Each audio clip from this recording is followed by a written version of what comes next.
बातमी बोईसर मधली आहे। बोईसर मध्ये दिवसा ढवळ्या दरोड्याचा प्रयत्न झालेला आहे। एका ज्वेलरच्या दुकानात दरोडा टाकण्याचा प्रयत्न झाला आणि त्या दरम्यान गोळीबार देखील करण्यात आल्याची माहिती मिळतेय। सुदैवाची बाब म्हणजे या घटनेमध्ये कुणीही जखमी झालेलं नाही। गणेशनगर इथल्या चतुर्भुज ज्वेलर्सवर भर दिवसा दरोड्याचा प्रयत्न झाला। 2 राऊंड फायर करून चोरटे रिव्हॉल्वर घटनास्थळी सोडूनच पसार झाल्याचं समजतंय। ज्वेलर मालकाला सुदैवाने गोळी लागली नाही आणि मोठी दुर्घटना टळली। घटनास्थळी असलेली रिव्हॉल्वर आता पोलिसांनी जप्त केलेली आहे आणि सध्या बोईसर पोलीस या प्रकरणाचा तपास करतायत।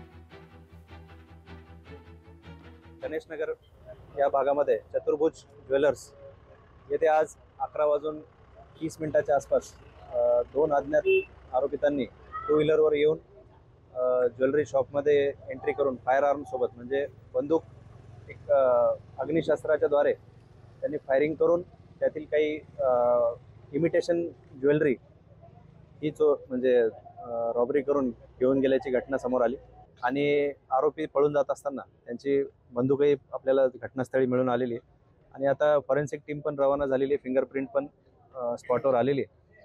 तर आपला पुढील तपास सुरू आहे।